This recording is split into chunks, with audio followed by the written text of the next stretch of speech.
Bulletin का आगाज करेंगे अहम खबर के साथ। सुप्रीम कोर्ट ने नैब तरमीम केस का फैसला महफूज कर लिया। फैसला जल्द सुनाया जाएगा। चीफ जस्टिस उमर अता बंदयाल की जानिब से कहा गया है। चीफ जस्टिस पाकिस्तान उमर अता बंदयाल ने नैब तरमीम केस में रिमार्क्स दिए कि रेफरेंस वापसी की वजूहात से अंदाजा होता है कानून का झुकाव किस जानिब है।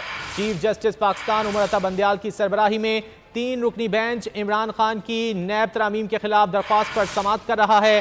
अदालत उज़्मा के 3 रुकनी बेंच में चीफ जस्टिस के साथ जस्टिस एजाजुल अहसन और जस्टिस मंसूर अली शाह शामिल हैं। समाअत के आगाज पर जस्टिस मंसूर अली शाह ने पूछा कि अटॉर्नी जनरल कहाँ हैं। उस पर additional attorney general Aamir Rahman ने बताया कि अटॉर्नी जनरल बैरून मुल्क हैं, उनका जवाब जमा करा दूंगा। चीफ जस्टिस उमर अता बंदयाल के नैब तरामीम केस में रिमार्क्स दिए कि नैब कानून को वाज़े होना चाहिए था। तफसीलात जान लेते हैं बोल न्यूज़ के नुमाइंदे जुल्करनैन से। जुल्करनैन, क्या तफसीलात हैं?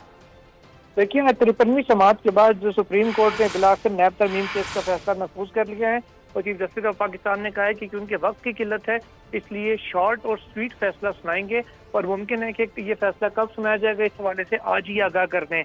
नैब की जानिब से अरकान असम्बली जिन्होंने नैब तरमीम से फ़ायदा उठाया उनकी फहरिस्त अलग से भी सुप्रीम कोर्ट ऑफ पाकिस्तान में जमा करवा दी गई है और अब तक कितने रेफरेंस तरमीम के बाद पे वापस हुए हैं ये तमाम तफसीलात नैब की जानिब से बताई गई हैं। नैब की जानिब से तहरीरी तौर पर अदालत को आगाह किया गया है कि 212 रेफरेंसेस 2023 में नैब को वापस हुए हैं, जबकि 30 रेफरेंस ऐसे हैं जो नैब अदालतों ने दीगर जो कस्टम कोर्ट हैं और जो दीगर अदालतें हैं उनको मुंतकिल कर दिए हैं। इसी तरह बताया गया कि 2022 में 336 रेफरेंस ऐसे हैं जो नैब को वापस किए गए तरमीम के बाद और 24 रेफरेंस दीगर अदालतों में मुंतकिल किए गए। इस मौके पर जजेस की जानिब से सवाल उठाया गया कि नैब अदालतों को मुकदमा दूसरे अदालतों में मुंतकिल करने का इख्तियार तो मिला ही रवां साल मई में है, तो गुज़श्ता साल बगैर इख्तियार के मुकदमात कैसे मुंतकिल किए गए और मुकदमात अभी कहाँ पर हैं।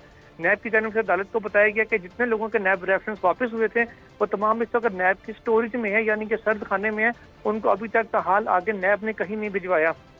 नैब प्रोसिक्यूटर ने अदालत को यह भी बताया कि नैब के चेयरमैन को मई में जो तरमीम हुई है उसके तहत ये इख्तियार दिया गया है कि अगर किसी का जो रेफरेंसेस वापस हुए हैं, अगर किसी का केस बनता हुआ तो उसको मुतलका फोरम पर भिजवाएंगे, अगर बाज़ाहिर किसी में शवाहिद ना हुए तो उन मुकदमात को वहीं पर बंद कर दिया जाएगा। ऐसा नैब के जो प्रोसिक्यूटर उनकी जानिब से बताया गया है।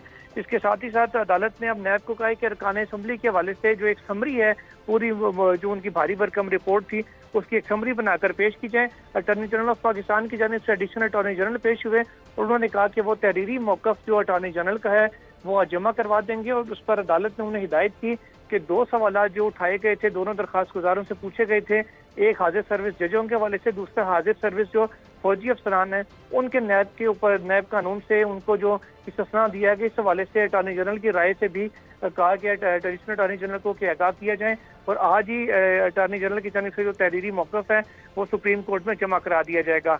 इन तमाम तर सवालात और ऑब्जर्वेशन के बाद चीफ जस्टिस ऑफ पाकिस्तान ने तमाम फरीक़ैन के वकला का शुक्रिया अदा किया ताउन पर और फैसला महफूज करते हुए कहा कि जल्द ही इस फैसले को सुनाया जाएगा।